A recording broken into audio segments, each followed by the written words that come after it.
Good afternoon, this is BBC Two with Politics Live. Today, has Rishi Sunak got Brexit done? Was the King right to meet the EU Commission President? And just what is causing Britain's salad shortage?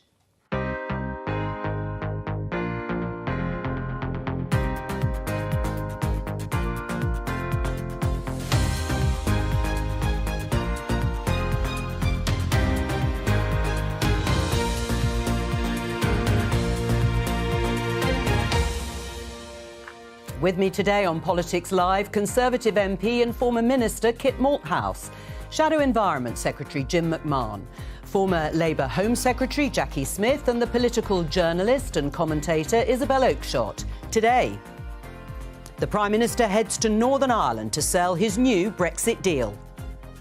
We need a functioning government here, and that's what you need, that's what you deserve, and that's what I believe we've created the conditions to now make possible. The deal's been widely welcomed, but not everyone is yet convinced. My gut instinct is it doesn't cut the mustard. We're not there. The government needs to keep pressing and showing that if you push Europe, you will get changes. Was the King right to meet the EU Commission President? Also today, what more can be done to prevent people crossing the Channel in small boats? This former Home Office Minister has come up with his own solution. And what's causing the shortage of salad in our supermarkets?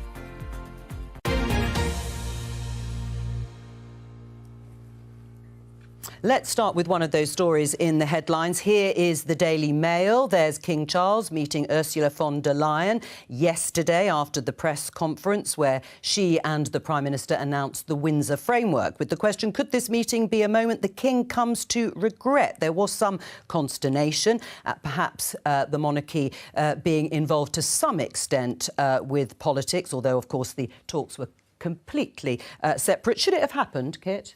Of course it should. I mean, I find the whole thing a bit odd. I mean, if the President of the European Union, which is over 500 million people, happens to be in town, and the same town in which you live, why wouldn't you drop in? And if you think about it, if the roles had been reversed, if the King had gone to Brussels, it would have been a bit odd if he hadn't dropped in on the President of the EU. So it seems perfectly reasonable, particularly given that he's newly enthroned, and therefore it seemed only polite to me for her to drop in and say hello. Was it too close for comfort for you, Jim McMahon? Well, I think we all recognise the soft power of the monarchy and the King, and that's important, and we deploy that for our diplomatic ends on a regular basis. We need to make sure, though, that the government don't overstep that, and I think providing that the lines of separation are in place, then the King and the monarchy has a role to play, but the government needs to be very careful they don't misstep on it. Kit Malthouse, you're looking very sceptical. Yeah, it just seemed like a perfectly normal thing for the monarch to do. I don't know why there's sudden massive constitutional implications that he might meet the President of the European Union. It's not a perfectly normal day, though, Kit, is it? It's the culmination of an extremely controversial set of negotiations with a lot of politics to be played out, and I don't think the King was well advised to meet or to look at the very least as if he might be engaging in that political debate. I think the difficulty here is that for Brexiteers, Ursula von der Leyen is a bit of a toxic figure, so that's why it's controversial. I have to say, as a Brexiteer, I can't find myself getting terribly worked up about it.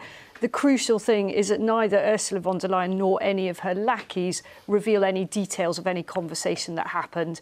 I would be a bit nervous about that coming out if I'd been in charge of that decision. All right, well, let's keep with the subject of the Windsor Framework. It's been, it's landed rather well in the press. I should think Rishi Sunak is basking in the sort of warm glow of newspaper headlines. Of course, it hasn't been welcomed by the Democratic Unionist Party yet, hasn't been rejected either. But let's just take a couple of the headlines there. The Daily Telegraph, Sunak, my deal is a new way forward. And if we have a look at one of the other headlines in the papers, The Guardian, the Prime Minister hails new chapter in relations with EU after Northern Ireland deal. Of course, after meeting and announcing the framework with Ursula von der Leyen yesterday and then also in the Commons, the Prime Minister has travelled to Northern Ireland to try and sell the deal there, particularly to the Democratic Unionist Party, who are key in terms of their support for this new arrangement with the EU. Let's let's listen to the leader of the Democratic Unionist Party, Geoffrey Donaldson. Progress has been made. We continue to have some concerns. We will examine the legal text. We'll look at all of this in the round and come to a decision. We're reasonable people, but we want to ensure that what the Prime Minister has said is matched by what is actually in the agreement itself. Can it deliver on the areas of concern that we set out? Will it, do you think, Kit Morthouse? Well, I hope so. I mean, look, there's 100 pages to plough through. I have to confess to you, Joe, not yet ploughed through all of it myself, but it looks to me like a huge advance on where we were. And as I say, it's going to be interesting over the next few days to see. I mean, these things often have a huge reaction at the start, and then over the next 3 or 4 days, you know, they kind of picked apart and the little bits of grit in the oyster. But do you think you should have gone for a vote sooner rather than later? No, I think he's quite right to give it a bit of time so that people can digest it and see. The idea of bouncing anybody at this sensitive moment would have been a bit nuts. So, I mean, from my point of view, you know, you might remember, Joe, many years ago, I worked on a thing called the Malthouse Compromise. There are threads of the compromise in there. Well, this idea of I was struggling to remember the Malthouse Compromise myself at the time, but yes, you did tweet. I can see the DNA of the compromise. It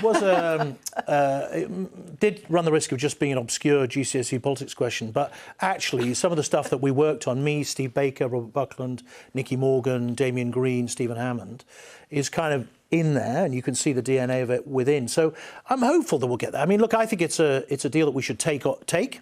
Let's take it, make it work, and then see where we go from there. Right. That's a critical thing, isn't it? And I'm really glad you didn't use the phrase, you know, getting Brexit done, because what this is actually a starting point. It's not an end point. It gives the ability to actually make something of the Brexit opportunity. Because it hasn't done so far. Well, it hasn't. I mean, why would I sit here and pretend that the Brexit opportunity has been maximised? Now, my suspicion is that the reason that the EU has agreed to this framework is because they don't have any real concern that this government, or indeed the likely Labour government that follows it, is actually going to make the most of the Brexit opportunity. We're not going to deregulate. We're not going to lower taxes to make Britain more competitive now we're out of the EU. Therefore, the EU has nothing to worry about. So it's up to you guys now. You've pulled this off. Now make the most of it. Jim, is that right? Future Labour government wouldn't make the most of it? Well, I mean, the starting point is that this is progress, and we should welcome that progress has been made. Labour has been very clear that there are elements of this that were on the table for some time, and actually we could have got here sooner. Labour's committed to supporting it as it passes through the House, but we all know that simply winning a vote in Parliament, it really is never the test in Northern Ireland. It's whether you can win trust and confidence of all communities in Northern Ireland to make this work in practice, because for the people of Northern Ireland, of course, they want this agreement in place, but the Assembly, the Executive needs to be in place to make sure that decent public services on a day-to-day basis can be provided. I have to say, it sticks in the throat to hear you complaining about things should have been done sooner. It is your party, along with others, that have systematically attempted to block Brexit ever happening, as a result of which it's taken a lot longer than it would have done if they'd been allowed to get on with the job. I'm sorry, we, you know, as somebody who wishes we had never left the EU, I accept that we have, but we were told by you and others campaigning for Brexit that this was all sorted, that we would be able to see the benefits. You've conceded we haven't seen the benefits so far,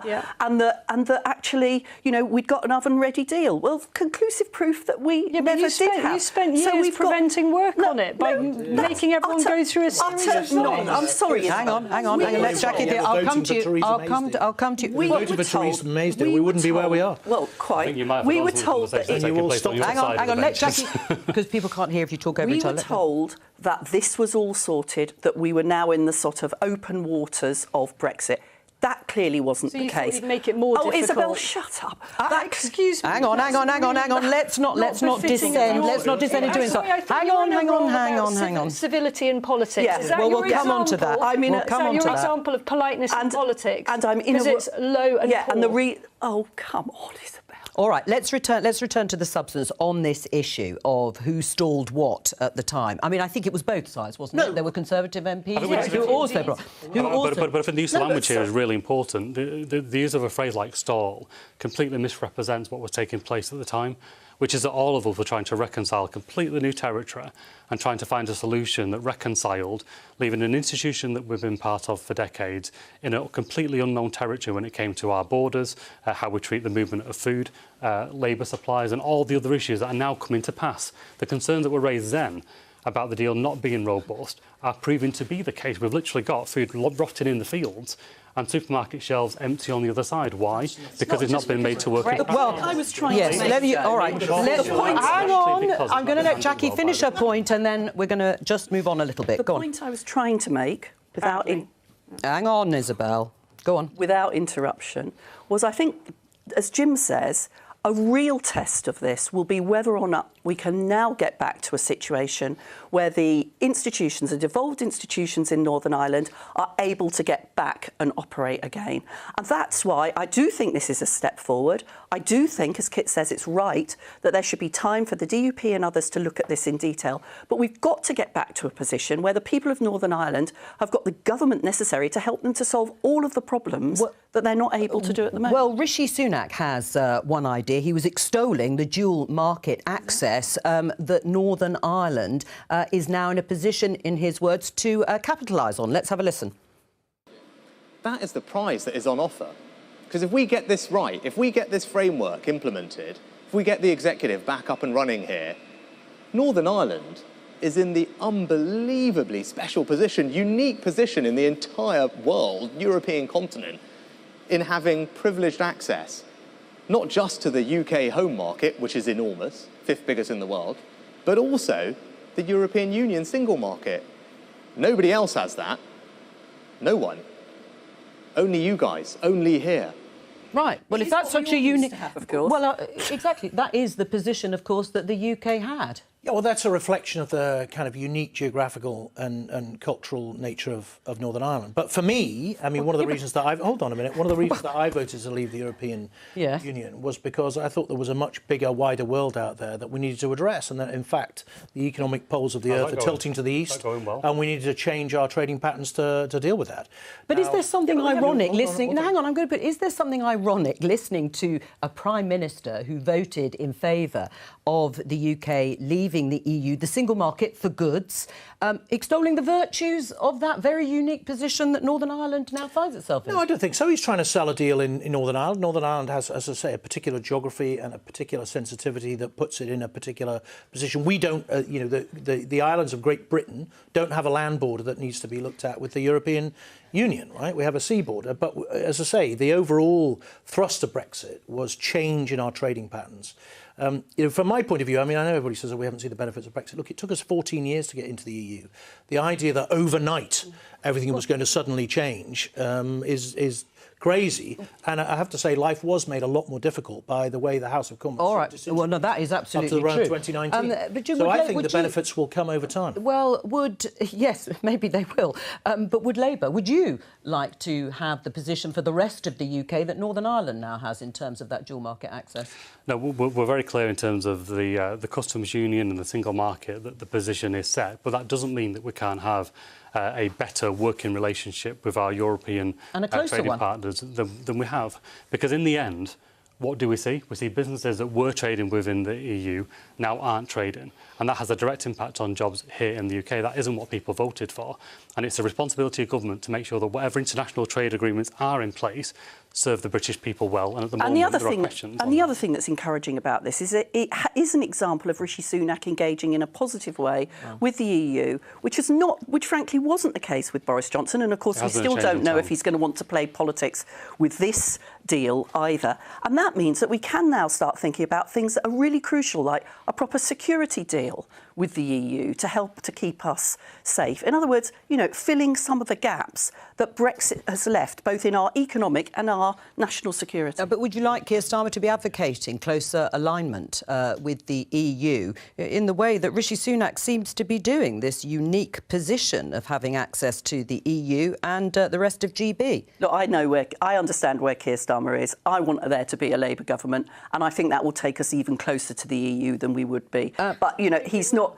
what we've actually got to do now is deregulate and make ourselves more competitive. Otherwise, there's no point to the whole exercise. So the government is about to put up corporation tax. It's the exact opposite of what we should be doing. Right, well, what do you say to that, Kit Malthouse? Well, look, I've been public in the past in my desire to have a low-tax enterprise-based economy that relies on the operation of the free market. So I've been proposing that for, 30 years as a politician. So the government's making a mistake going ahead with corporation tax from 19% to 25%? I think they should think very seriously about the economic impact, yes. You do? And that would be in the budget? Well, we'll have to wait and see what Jeremy Hunt decides to put in the budget. But can I just pick up that I've said previously elsewhere, we're not going to tax our way to prosperity. Well, Jackie mentions the tone. Do you think Rishi Sunak has achieved something that previous Conservative Prime Ministers have failed to do over Brexit because of the way he carried it out? I think it's been a combination of things, to be honest with you. I think definitely, the change in personality and approach may have made a difference. I think the fact that we've got new leaders in some European countries also will have made a difference. I think the fact also that, unfortunately, the horrendous war in Ukraine has bound all of us together in a way perhaps we weren't before, and also that many other countries like Germany have got bigger fish to fry. I mean, the German economy is in really dire straits at the moment, and I suspect they've got an eye to that as well. So there was an element of everybody tiring and wanting to move on, and maybe the timing was propitious. Let's be honest, the real change has been tone and integrity. Boris Johnson said there was an oven-ready deal that didn't exist. He set us to war with our biggest trading partners with the use of language that wasn't helpful in a negotiation, and any form of diplomacy was completely put to one side. What we're seeing here is, when constructed well, when there's good faith in a negotiation, when we work to a common interest, that we can achieve far more than if we go to a diplomatic, I wouldn't say war's not the right word, but we can't have this division where it's, if one wins, one's got to lose. In the end, in terms of trade, in terms of our common endeavour, we do need to work closer together. Well, look, I'm all for constructive engagement, absolutely. But the thing I think we've learned over the last few years with the European Union is things are impossible until they're not. Did Boris Johnson actually fail in his endeavour ultimately? What Boris Johnson was trying not to do was cripple his own negotiating hand. You don't go into a negotiation saying I'm never going to pull the plug on something. Otherwise, how are you ever going to achieve what you want to achieve? And I'm sorry, but listening to you, it's motherhood and apple pie what you're talking about. Let's be nice to the EU. It's honesty I was talking about. It's honesty and integrity. Boris Johnson said there would not be checks on goods going to Northern Ireland, and it was not true. It was not true in his agreement. It's being able to sell our goods. It's having businesses that can succeed, and it's having a secure country. That's not motherhood and apple pie. That's realpolitik. You've got fair dues to you, Isabel. You've been very clear about what you want from Brexit. You want our workforces to be less well protected. You want a low tax. Never said I want our workforce. Sorry, where did you get that from? What are you talking about? What are you talking about when you say let's make the most of deregulation? What it usually means is let's remove some of the rights that never said that we should remove rights. So what sort of deregulation are you in favour of then? I don't think that we should sit here and have a detailed conversation about individual bits of deregulation. We have got to find ways to make ourselves more competitive. But people might want to know. To outline what these benefits are. Which regulations is it you want to remove that we haven't been able to do? Well, the Clinical Trials Directive set medical research back 2 decades. We could have a much more coherent and science-based approach to clinical trials than they do in the EU, as an example. Any other examples? You can't have it. If you want a small one, in the EU, you can't have a throttle on an electric bike. Now we can in the UK. I mean, there's all sorts of little ones and big ones that we can and should be dealing with. And would that make us more competitive? Isabel, anything that you would like to see? I'm actually much more focused on the tax situation. I mean, look what happened with AstraZeneca recently. They are setting up a new base, which is not going to be where it should be here in the UK, because we're simply not competitive. But there was nothing about that corporation tax discussion that you would have had that we couldn't have done whilst we were still a member of the EU. Well, there's VAT limitations, aren't there? Let's move on to something that Rishi Sunak will be hoping to capitalise on further following his Windsor framework. This headline in The Times is by Kit Malthouse. Let's swap Channel migrants with genuine refugees from France. Just to be clear, this is Kit Malthouse's suggestion. It's tackling small boats that Rishi Sunak wants to try and deal with. It's one of his pledges. He's going to meet the French President Emmanuel Macron next week to talk about this. What is your idea exactly? Right, so it does take a bit of thinking through, but bear with me, right? So essentially what I thought was, well, the government's bringing in some legislation to help deal with this problem, and they've thrown lots of things at the issue. And all of that is welcome, but hasn't really made much difference. The numbers have mounted. And the reason the number have mounted is that we're dealing with business people here. They're making a decision about price versus risk. It makes their life a bit more difficult. They lower their price to maintain demand. So the only way we're going to stop the cross-channel traffic and the dangerous traffic and the deaths on the beaches is to say, right, let's prevent people's ability to cross altogether.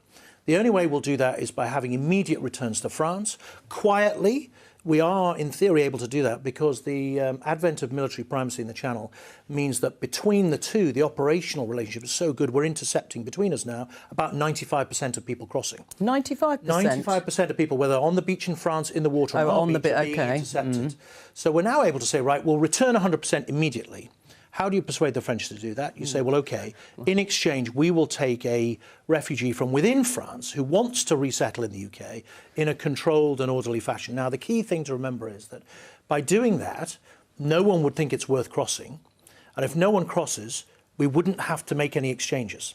So the paradox is, by promising to do this exchange, we wouldn't have to do it in the first place because the traffic would evaporate. And in the short term, given that the good weather is coming, numbers are likely to mount, and Rishi Sunak's got a summit with Macron on the 10th of March to talk about these issues. It struck me as maybe a kind of elegant solution to what is a problem. Imaginative. I'm former Home Secretary, and I'll come to all of you. What do you think? Well, fair dues to Kit for trying to think about a practical solution to this as opposed to a dog whistle Rwanda solution that has achieved nothing so far.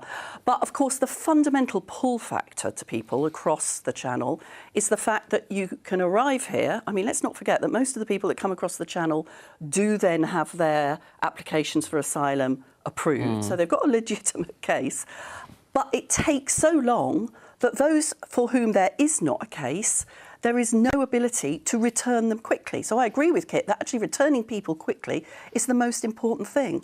The fundamental change that needs to happen is the Home Office has got to get a grip of the length of time it takes to decide whether or not somebody has got a viable right to stay in the UK or not. And that's the real challenge. And that would prevent, I think, quite a lot of the people, the terrible trafficking that's happening across the Channel, as would more engagement of our law enforcement. Isabel, do you want to ask Kit or interrogate him on his idea?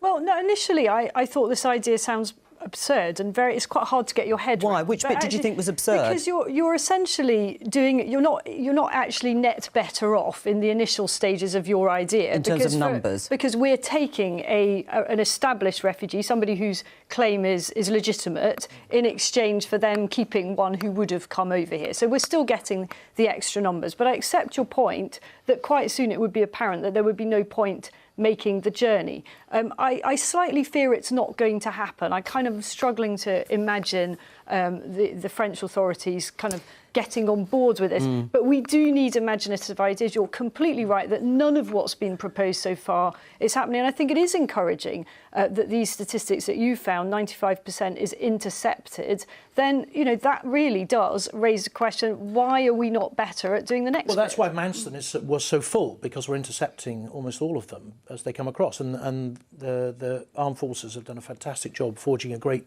relationship with the French to make that happen. The key thing, though, is, and you're quite right, Isabel, that in the early stages, neither side, French or British, are worse off. We're all about the same on numbers. But as the incentive to cross goes, two things would happen. First of all, nobody would cross, so there'd be no exchanges. All those people gathering on the French coast wouldn't bother. They either wouldn't come or they'd disperse and go elsewhere. And those that wanted to make a claim for asylum could make it in France if they were going to make it at all. Right. Well, so nobody is in a worse situation. But the key question, but the key thing is, sorry, Joe, is the French authorities. Have you actually spoken to the French authorities? No. Has anyone? No. Right. Okay. No. I'm not a minister. I have no contact with the French authorities. It's not my job to go out and do that. No, but even sounding it out. But the key thing is to remember, you've got to separate two issues here. There's a whole conversation to be had about refugees and how refugees access the UK. Now, at the moment, as you know, we have a number of bespoke routes, whether it's Afghanistan or Syria or Ukraine. Or the Afghanistan routes are pretty well closed, We have a number of bespoke routes, and there's an argument to be had. But there's a separate argument, and I think the problem is we conflate the two to be about how we stop this incredibly dangerous and evil trade across the Channel. All right, and that was what I'm primarily focused on. OK. But I think that's a real issue, isn't it? Because in the end, this is a distraction and an admission of failure. You know, since Rishi Sunak stood up in November and said that he would end the small boat crossing, the backlog on asylum cases, decisions, has increased by 50%. That's happened because the asylum system is completely backlogged and it hasn't got the capacity.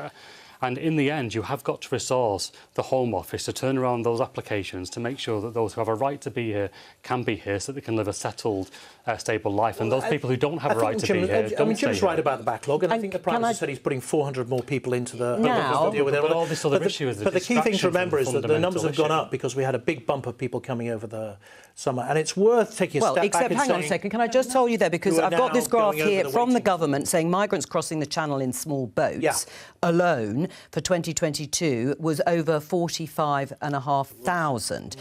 So separate to the schemes that you're talking about more recently for Ukraine and Hong Kong. The numbers. But just so those are the numbers that have gone up. And that's the problem I'm trying to solve. And only now the government is saying it's going to put more resources in terms of actually processing applications. So it has been a failure, hasn't it? Well, it depends, right? You can look at two sides of the coin. Yes, right? it has. So all agree first of all, you can say that this is a failure, but you have to step back and say why in the last 2 or 3 years the numbers ramped.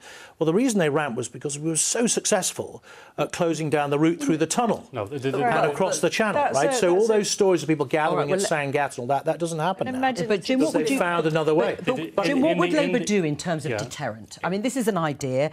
Yes, you're right. You're not a minister anymore. You haven't spoken to the French authorities. It would be intriguing to know what they think of it. But what would your concrete proposal be? In the end, you have to clamp down on the criminal gangs that are exploiting vulnerable people and who are abusing our asylum system. But they're doing that now. That's the pursuit. And so the question is then... The gangs just get replaced every time you arrest them. And so the question is, how many criminal gangs have been arrested and locked up for abusing people and trafficking people across the channel? Why are we accepting anyone from Albania at all? I mean, why should the Home Office fanny around spending months or even years looking at cases from Albania? I mean, I genuinely would be really interested in Jackie's perspective as to why the Home Office, from your experience in it, is so incompetent in this area. Is it a numbers? Is it a lack of resources? I have to say it was considerably less incompetent in my time than I think you're actually right, actually. than it is now.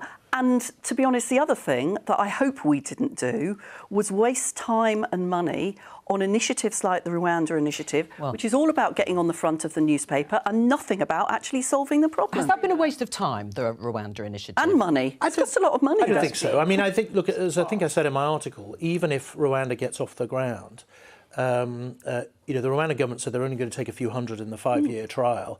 So it's not enough to provide a deterrent to the 46,000 people that are coming, right? All the people traffickers will do is lower their price. So instead of it being $10,000, make it $8,000 because the risk is a bit higher. And on the pursue element, I mean, Jackie will know this from the Home Office. It's a bit like fighting drugs, right? If you go for the people and you take them out, great. The NCA, the cops, they're very good at doing that. And there have been arrests in Turkey and elsewhere of people who are people trafficking. They basically just get replaced. Well, they get replaced quite quickly. You've got to close down their ability to do business, which is what I'm trying to propose. Do you think the idea put forward by Kit Malthouse is worth investigating or not? Well, I mean, I'll leave it for him to investigate his own idea. I think there is a danger this exposes the risks in blue sky thinking a bit more. But like everything, I mean, it's a bit like the Rwanda issue. What's wrong with politics? The test of that policy was never how many people would Rwanda take. It was about the distraction of that politic. And that's exactly what this proposal is about. It's not about a fundamental reform of the system.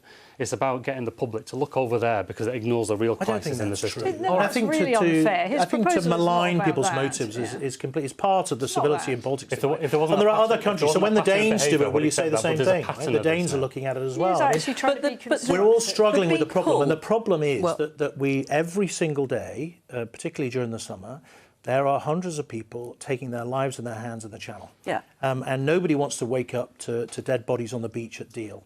And that is the problem that we're trying to solve. Now, if that means people are having to look at issues like Rwanda and other managed solutions, then I think they should be allowed to find that space to do that. Because their primary aim is to stop people dying. But you're right that it's about a pull, and that's what gives the criminals the freedom and the incentive to do what they're doing. The best way of stopping the pull is to make decisions quickly when people make their claim for asylum. That's the fundamental way in which you're going. Hang on, we're going to move on because we're going to run out of time. I want to show you. Let's see if you can find a solution to this. The Guardian: Lidl becomes latest retailer to ration sales of salad ingredients. You will know supermarkets have been imposing buying limits on things like peppers and tomatoes. Jim, Shadow Environment Secretary, you've had a meeting this morning. What's causing these salad shortages? Well, first of all, the lack of a single government plan to ensure our nation's food security is part of that. The government work in silos, although they haven't got a cross-government plan on food. But also, they've been missing in action when it comes to support for farmers, when it comes to security in the supply chain. And in a way, they've allowed our kind of fairly healthy and generally well-run supermarket chains to kind of manage our food security in a way that they've been very hands-off. And the risk of that means that when the supply chain is under pressure, which it is at the moment, the government haven't got an answer to that. Well, actually, the answer was go and buy turnips. Go to turnips where they had everything. Turnips, by the way, which are out of season. In my Waitrose. And so, in the end, if you haven't got a government that's willing to step up on this and have a proper policy that includes farmers, manufacturers, and retailers, we're not going to make a breakthrough on this. All right. Well, there's one solution here from Mick Hucknall, who you may remember, my days, simply read, tweeting, "For the sake of balanced fairness, can some of our mainland European friends please post photos of their supermarket food shortages? Thanks in advance. Hashtag Brexit benefits." Oh, yeah, hang on. Well, all of a sudden Brexit would kick in 4 years later. Well, it's kicked in all the way through this programme. This is it, Normandy this morning. There you can see an abundance of fruit and salad. And then... Are you going to continue interrupting me as well as each other? I will give you the chance. And then this in Brussels this evening, talking of the EU. There we have an abundance of tomatoes. Hang on, we've been told that it's about poor weather. Oh, and there's another one. Salisbury here in Italy. We're told that it's bad weather in southern Spain and parts of North Africa, and yet the supermarkets here, this is only a selection, are full in parts of Europe, but not here. Is Brexit the reason? So the first thing to say is that small children across the land are cheering. What? Because they can't get tomatoes. All right. And the serious answer. So look, as far as I could see, the first thing to say just on Jim's thing is that one of the most dreaded phrases in business is "I'm from the government, I'm here to help." The idea that the government should be somehow organising the transport of tomatoes from Morocco seems to be a bit nuts when we've got perfectly good and very sophisticated private sector organisations that can do it. As I understand it, it's down to weather. Seems to be a bit of a problem. I'm sorry, that doesn't power costs on domestic, and then also price, that our supermarkets aren't willing to pay the price in the same way the Germans and French are. Oh, well, do you buy that? To coin a phrase, or is Brexit a problem? We have miles of greenhouses here in the UK that are empty because the government excluded farmers from the energy-intensive support package, and so they can't be heated. That's why they're empty. That's why we have shortages, because we haven't got the resilience here in the UK. Is Brexit a reason in this? Well, isn't it perfectly possible to say there are a whole range of reasons, of which one is Brexit? Oh, please, come. It's definitely an impact in terms of Labour. It's definitely had an impact on Labour. Don't you think that, for example... Brexit does not control the weather. I'd love to think that we could make it sunny days every day. Kit, you're desperate to defend Brexit to the point where you won't even accept that it may be an element in what we're facing. You know, there's a problem in this debate that it's either all Brexit or not Brexit at all. No, it's perfectly possible to say there are elements of this shortage that are exacerbated by Brexit.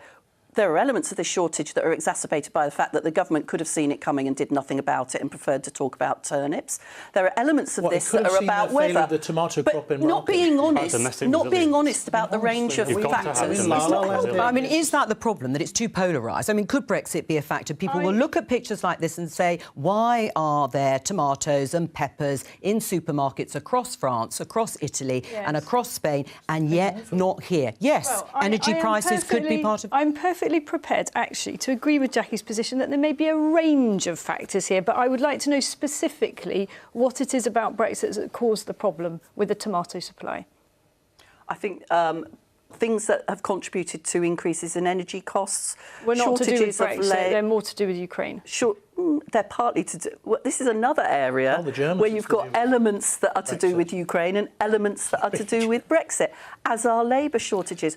This is There aren't labour shortages. We've got a lot of extra people, actually. Well, hang on. There are. I think in agriculture there are labour shortages. Right, I mean... The government's interpretation of Brexit and the cap they put on seasonal workers, that's the issue. I mean, is that one of the problems, the seasonal workers issue? We were talking about it, actually, just as we were coming on air. We need to get our own people working. There's a million more people on out-of-work benefits. There is a genuine issue with seasonal workers, and we have a seasonal worker scheme now that will, has been negotiated with the NFU and farmers to get people in to do that kind of fruit and vegetable picking as required, right? So I'm not pretending there aren't issues to do with the kind of workforce, but then there have been in the past over the years, and in fact we've had problems in the past even when we were in the EU.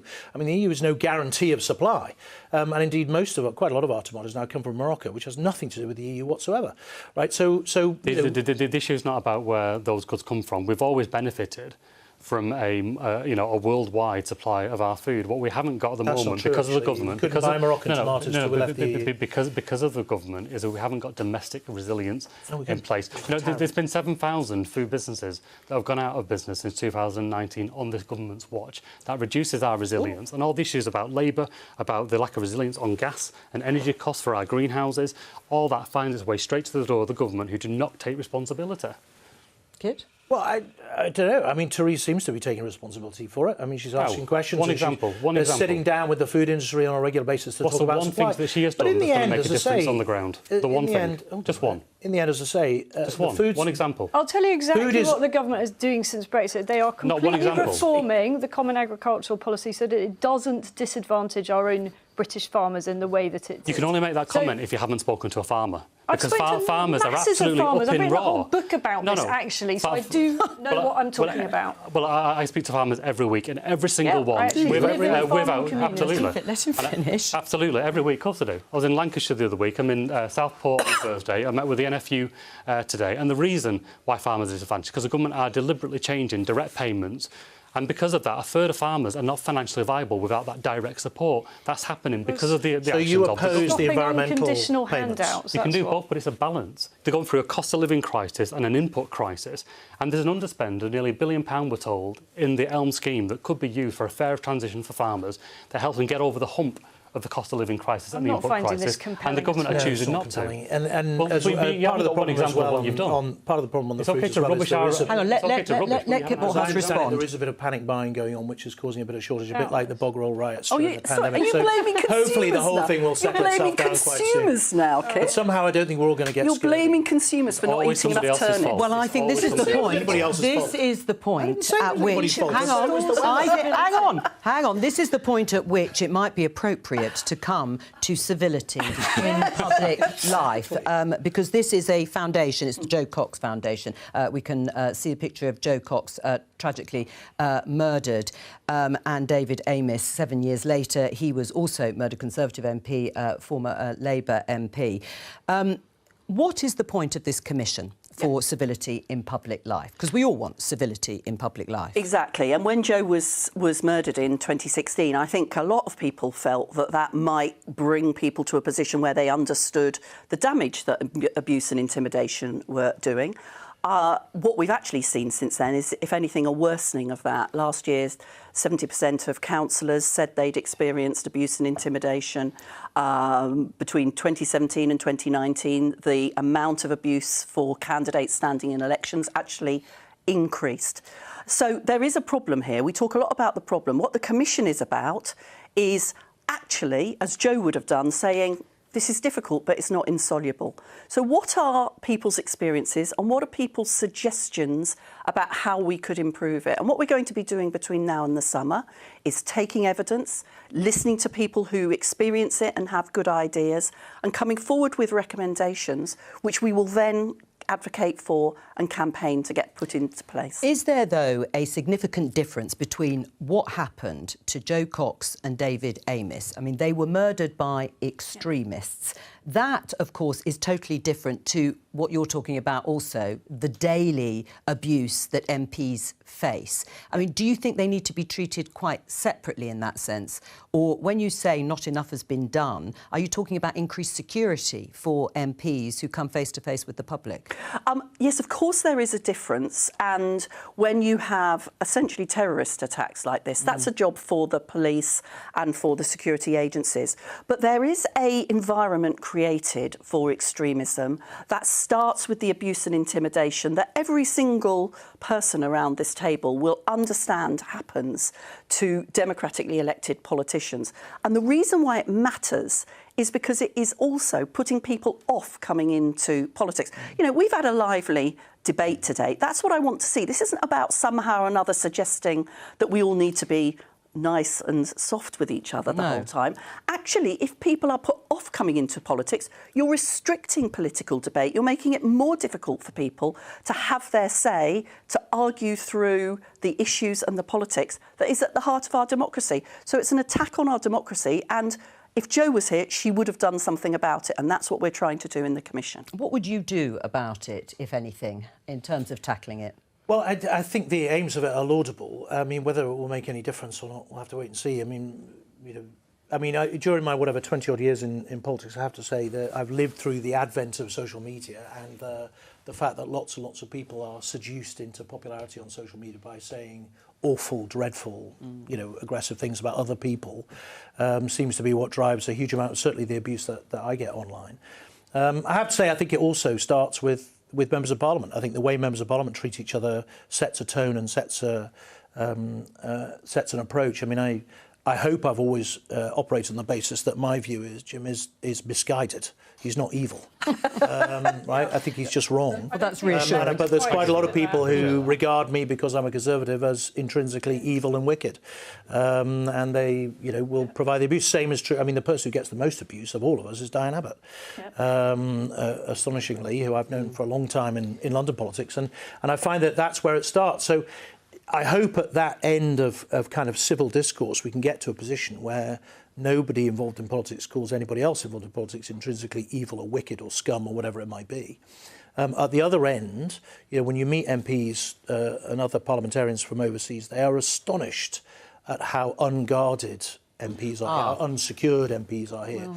You know, I met some members of Parliament from Turkey. They all get cars and drivers and security people. But in a sense, that's the beauty of our democracy. I agree. And it was always so disappointing. You know, the years I spent in the lobby as a political journalist based at Westminster, every time there was some kind of infringement of security at Parliament, more barriers went up. You then had more screens and less access for ordinary people to their politicians. Well, and that is the key. I mean, would you like to see more security? I mean, do you worry when you have your surgeries or when you're going to events? So you are unguarded in that sense, aren't you? Well, I mean, security definitely has increased and it's improved. So MPs can call in support for advice surgeries.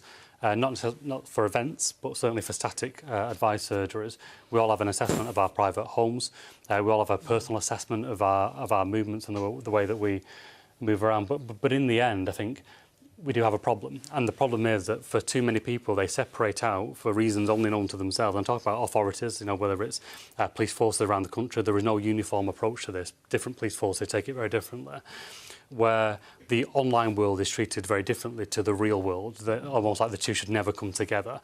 And I just say this, the person who is making threats online is a real person. They are sat at home and they are making the threats and they are being incited somehow. I've been through the experience of somebody going through court, somebody being convicted of making death threats, and the impact that has, not just on me, but it was significant, but also on staff and on your family, you know, because you have to take these threats seriously. And so we do need to go further. We do need to see an improvement with the response from authorities, the response from online media companies.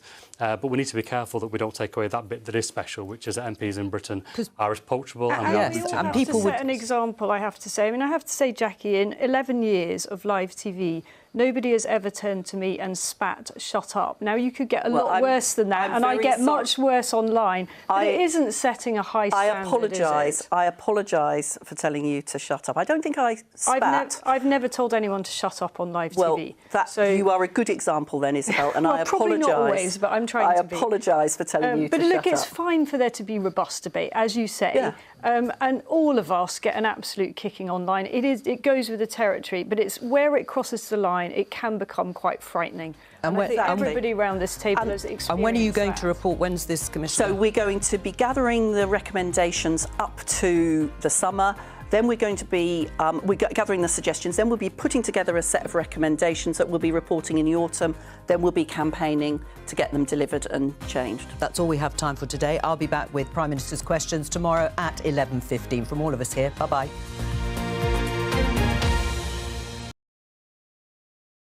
I was going to say, that was actually funny, though, to be fair. When she told us to just shut the fuck up. I was like, woo, fight! Entertaining. Who needs fucking sugar in the coffee? Just watch a bit of Politics Live. Someone gets told, shut up. Just saying. Kind of ironic, don't you think? Anywho. I need to watch this fucking speech thing. I didn't even know what happened. Like, what fucking Northern Ireland deal we got to deal? What the fuck? Didn't even know what happened. So I've got to go and watch that shit now. Fuck's sake. I have to keep up to date with me politics and that, don't I? Anyway, back tomorrow for some PMQs. Hopefully I won't forget this time. I forgot last week. I'm a dozy twat.